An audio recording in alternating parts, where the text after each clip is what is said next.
All right, so the next delivery will be 3.1 miles. It's 7 minutes and 5:14. On these multiple deliveries, it's almost foolproof. So you scan going in and you scan going out. So when they're coming out of Walmart, they're scanned through the app, and then going out, they're scanned. So they keep it. If you watch the other vlog, it was consecutive order. Like there was 1, 2, 3, 4, 5, 6, and then they didn't have 7, so they reported that before left. And then, you know, there's 8, 9, 10, so it was a total of 9 because 7 was missing. But not 7 orders were missing, but number 7 was missing, is how you would say it. Meaning only 1 order was missing on the previous vlog. This one, they had them all, but you still had to scan. So that one, just for an example, I grabbed the wrong one and it wouldn't scan. So I was like, okay, and I looked down at the name, and then I realized. And that could happen in any field. FedEx, United States Postal Service. There's probably a technique they use for the Postal Service guys. Because my grandfather was the United States Postal Service. His name was Papa Joe. He was half Apache. He used to pray over every envelope. Probably he was praying to make sure it was right. But they're very strict on the United States Postal Service, and they probably have a technique that may be similar. I don't know. But back in the day, when I first did Roadie, before they deactivated because of me talking to a Walmart manager about an order that was a multiple order like these, it usually was just like one load of like food, grocery, or whatever, and then they put like a tag on it, and you had to have that tag with you for the receiving and for the departure of that particular order. And it was pretty difficult. These are like separate orders being dispersed in one area, which is, you know, going at a fast pace and not matching names. I think DoorDash probably doesn't load several, but Roadie will load several deliveries, meaning 7 independent deliveries, 7 individual, you know, in this particular, it's 7 different addresses, different people, and things like that. So using their scanning system it's virtually foolproof. So it does work. Good thing you know, I was able to, you know, look down at the scanner and go, okay, wait a minute. So anyway, I just wanted to make that note. Meaning Roadie has a good program set up. Technically, they're probably one of the advanced ones. Favor, they're doing food orders. I don't know. I don't remember doing a lot of multiple food orders, just one at a time. Don't want to get into whole Favor thing. Don't want to get into like reviewing it. Roadie will take you further, like in distance, and there's probably a pretty good chance maybe you can make a little bit more with Roadie. But I listen, every Favor driver is probably different, so I don't know. And all these different apps are advancing. Favor was my last one, but I don't mind. I want to get into the details of why I departed with Favor. But the other ones like DoorDash, Postmates, Grubhub, Uber Eats, they were all just kind of time driven. I think I worked for each one of them for about 2 years. And all of a sudden, you wake up and it's like you can't log in. You don't have a manager, you know, telling you, well, today's your last day and this is the reason why. You don't go through that. It's just, whoa, it's kind of that kind of thing. You look at the app and your heart starts kind of beating kind of thing. You immediately start thinking of other options. I've been doing this for 4.5 years, so I guess you could say. I started with Uber, and that was in 2000, going into 18. So 18 and 19, 20, 21, 22, 23. I guess you could say 5 years.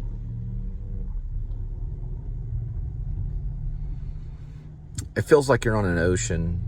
You're on like a raft. Movies like Castaway make a lot of sense. You know, those directors like Zemeckis, they're prophetic. They're prophetic. They're talking about the future a lot of times.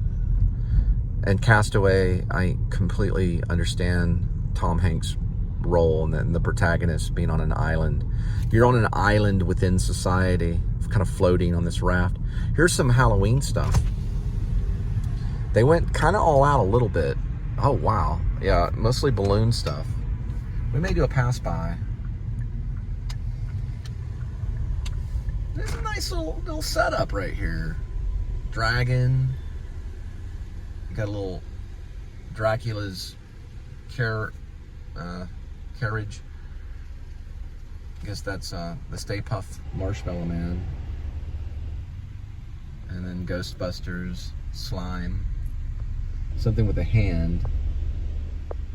Kind of Stephen King hand with an eyeball in it. Got a witch right there. There's Scream. Looks like maybe Scream. Well, maybe not. Some pumpkins. A lot of air going. That one says rest in peace right there. Rest in peace, little skeleton. Little skeleton in a bubble.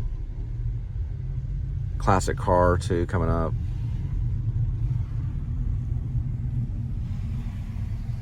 And then we've got this guy right here.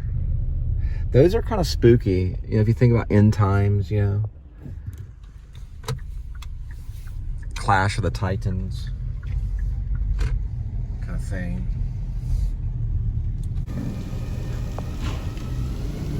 Good day to just kind of water the lawn.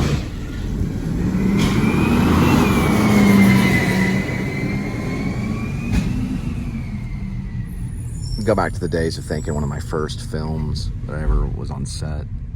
That was an official kind of film. This guy named Rusty. I found him on Internet Movie Database. Did a movie called Only in America. I've talked about it a few times. I may do a vlog on it. It's hard to find. They made it to USA Film Festival. It was kind of a pro-marijuana film about these kids that get busted having marijuana. It ruins their life. These drug dogs come in to the school and they get in trouble and all this stuff. Kind of maybe based on Linda's life a little bit. But it kind of ruined their life in a way because they get charges against them. And there was a bunch of kids. I did a Ferris Bueller Days Off monologue. You know, the one about clammy hands. And Rusty and I got to talk about Scorsese and Taxi Driver during the audition. He was a cool guy. He wore his collar up, like, you know, like this. His polo collar up.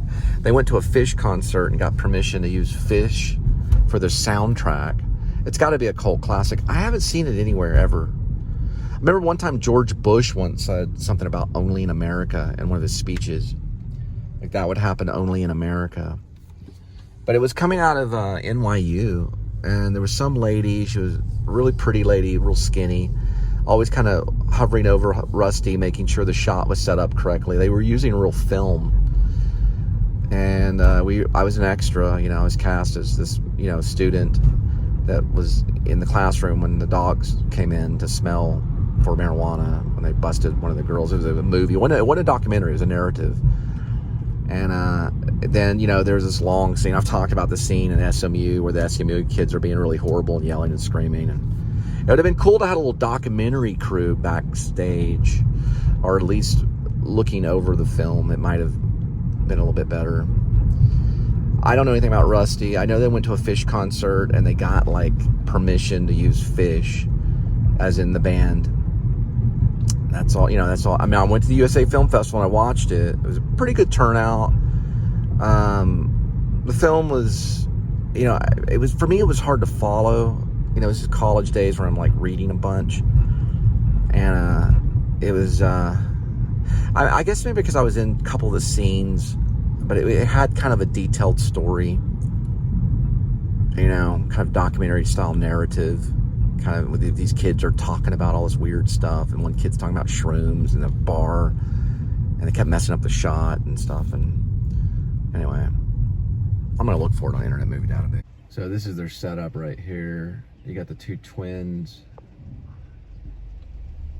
Danny, come and play. They have this thing over here, but they don't have it blown up yet right here. It's kind of spooky.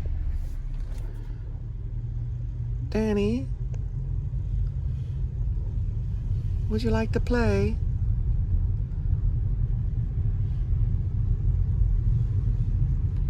Not gonna hurt you, Danny. I'm just gonna make you look at Halloween decor off Thicket Bend. Yeah, they're getting it all ready. I don't know. I can't find it. It's not on Internet Movie Database. I found it before on a USA Film Festival site. His name's listed. I don't know Rusty's last name. He's lucky I'm bad with names. I'm sure he went into the educational market as a professor, or if he was coming out of NYU. I don't know. Or maybe he became crew. I don't know. Or the same thing with the ladies. The lady that was in it just kind of disappeared. They made one. There's a documentary about filmmakers that do that. They make the film and keep it in their closet. It makes everybody mad because people spend time and energy, and they need it for resume reasons.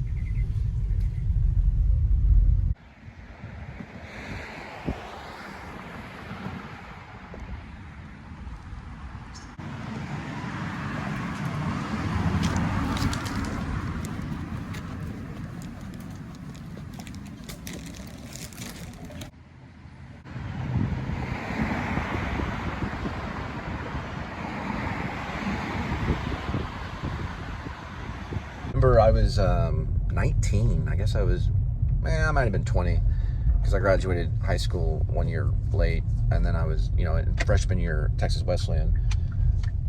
All I talked about was Scorsese and Bergman, and then I was doing theater. I was theater arts. But I remember the day at the audition, there was this biker guy, heavyset biker guy on the phone. It's on a payphone. Because back then we could use payphones. I was walking by him listening. I listened to everybody, and he was on the phone. He was like, "Yeah, they're gonna want to use me." He had his bike. He had a leather, jacket, biking jacket, for like a motorcycle gang-looking dude. They were casting him, and he was calling, I guess, his mom or his common law wife or beloved or whoever he was calling, letting them know that they were going to use him for the film. I got to go back and see it. I don't know how it'd be impossible to find. All I remember about that film is the director's name was Rusty, and that's and Only in America. That's it. And then Jennifer Harris was in it too. She was also in the classroom sequence.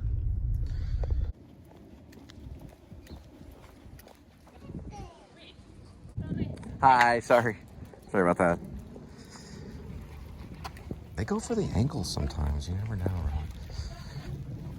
They will sometimes. I've heard things about this. Mailmen and roadie drivers. Oh, there's another dog over there. I can get her in this. Make too much of a commotion. He's looking at me. Hey, little doggy. It's okay.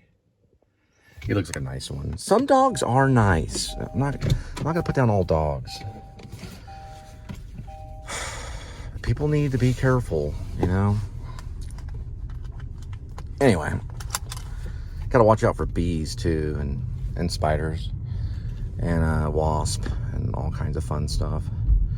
Mail carriers, they carry the spray. I use filmmaking.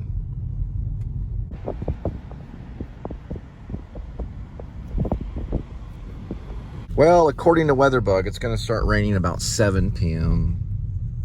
But I was just trying not to cry back there, thinking about... Hey, this is exactly what the mansions at Sunset Ridge looks like. It's the same company, only they have one out here. They're really nice apartments. They have their own garages. They're mansions at, I guess, this area. Forgot the name of the one they call it here. I'll have to go by. Linda and I looked at it because it's exact match. If you were shooting a movie, let's just say, if you were shooting a movie at the mansions at Sunset Ridge out in Carrollton, if you had to do follow-up stuff, you could come out here. Or let's say you got in, I wouldn't say trouble, or they tell you to leave or whatever, you could do follow-up stuff there, because the brick is almost exactly the same, and those apartments look very similar, although their pool is not as good. Their pool is smaller, but it's still pretty nice, you know. They don't have an Amelia, what's her name? Wilhite Brook. Wilhite Brook, I think her name was Amanda Wilhite Brook. She fell off the 3rd floor of the ones at mansions at Sunset Ridge, and we feel that she's a ghost at the mansions at Sunset Ridge in Carrollton. It's just, we feel that that's the case, because she died, you know, a short death. Well, short in her life. She died too soon. She went back to figure out what was going on, started screaming in people's apartments, getting them kicked out and stuff. We never saw her, we never heard her. Weird things did happen. Linda would speak in tongues sometimes. She does speak in tongues, Linda does. She'll go and often speak in tongues. But Alicia is her name. Sorry, I messed up the name. Sorry, Alicia. Alicia Wilhite Brook. And before I found out about that, I started writing The Filmmakers, which is a ghost story about Irby Keller and Rainey Love, and a ghost that visits them. Was going to be played by Daniel Lunt. We were going to film it there too, at that area, at the mansions at Sunset Ridge. Had a long staircase. That's where T.P.s.s started, the Please Subscribe Show and Please Subscribe Show. I need to go back and look at that script, because I always forget what the ghost, what the name of the ghost was. He visits him, and he thinks he's a friend from the apartment, and he tells him he's an actor, and he thinks he's an actor. And the filmmakers, Irby Keller, talking to this guy that was going to be, Daniel Lunt was going to play the character, and he finds out, the guy confesses to him and tells him, "Hey, look, I'm actually a ghost." And tells him this long story about falling off the 3rd floor, and gives him the obituary and shows him that he was an actor that fell off the 3rd floor and died. He's coming back to this filmmaker to tell him this story. It's a pretty decent little script. It's called The Filmmakers. If you want it, I'll send it to you, the email, for free. If you're an actor, you're in the business, or you're someone that's in the industry, it's $10. Pay a reading fee, or I don't know what they call it. You pay me on the Cash App and say you want the script. I can send it to you. I don't know if all the spelling's correct. We're going to pass by I guess it's a fountain. Looks like I'm going to be up all night again.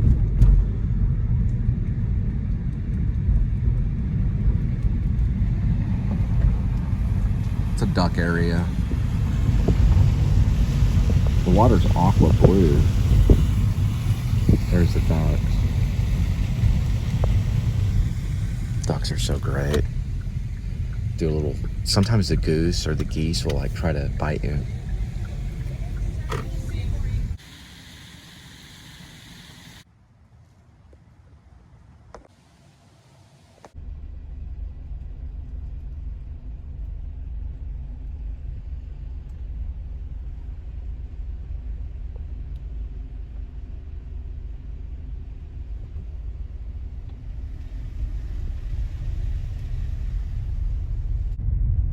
All right, this will be the 7th one coming up. Sorry, I stopped counting. I got Lost and Only in America student film coming out of NYU. It does show on the USA Film Festival circuit of 1994. It was my first extra thing until finally I went to Hollywood. It was a professional. Well, in Hollywood, they don't call it, you're not called an extra. There's guys that make a living doing it. They can make up to $300 a day, which isn't too bad back in the turn of the century, like 2000, 2001. Because they hop lots. I just missed my turn. They call it background artist. Oh, God, why did I go this way? Oh, well, we'll just keep doing this. Yeah, they call it background artist. That's what they call them. I think Cinex was who I was with. You sign up, you go, you turn your headshot. It's the same thing as an actor. You come off exactly as an actor. You can tell them you're doing theater, everything, whatever it is. and all of a sudden the phone rings. It's set up exactly like substitute teaching. If you know it, have you ever done substitute teaching? Now they probably have an app. I don't know. I haven't been out there in 20 years. But Backstage is behind a lot of casting, and they're an app too. But anyway, Cinex was cool. It was like, I think with the Moonlight Mile, it was close to $100, and we were only on set for a few hours. Dustin Hoffman and Jake Gyllenhaal, and the other one was the Majestic. We were on set all night, but that was carrying. I think we got an extra $100 or something. It was like, I think for sure it was $70, and then there was like extra $50 to $100 more because we went overtime. Carrie and Frank Darabont, they take quite a bit of time. I just remember here all night, clean the gate. I think it was almost till morning. But I remember feeling different driving home after that day, because I stood shoulder to shoulder with the master Jim Carrey. It'd be funny if he ends up taking this Grace gig, this Grace aka Wear Vlog, because I'm gonna, if it happens, I'm like, do you remember when you went into the Chinese Man Theater and I was standing? This is before Jenny McCarthy showed up for you guys to sit there and have coffee and talk, whatever y'all did. Remember when you were standing like at the back, the very back of the Chinese Man Theater? It was a film to the Chinese Man Theater because I couldn't tell you where I was at the moment. I just knew it was a theater. It was right there, center of Hollywood. It was a Chinese Man. Yeah, I already found out. It was Chinese Man Theater, or what they call TCL. Anyway, do you remember standing next to a dude, and then one of the people said that I looked too much like you, so they moved me up real front, like where you couldn't see the, like way up there in the front, where you couldn't see the camera. And do you remember that night you made that noise, and Jenny McCarthy came, and you were hanging out in the back, you were sitting in the back of the theater, and you went like this, and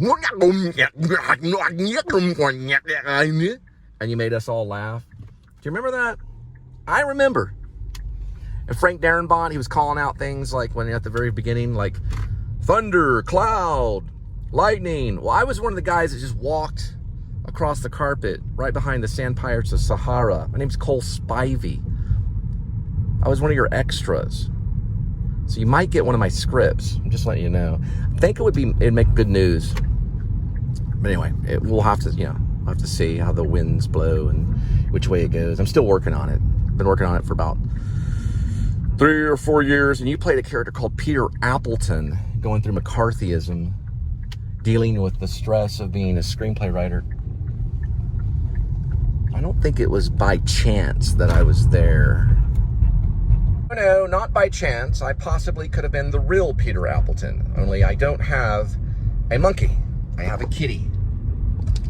Close, but you missed. No, I don't know who wrote the script. I just know Martin Landau was in it.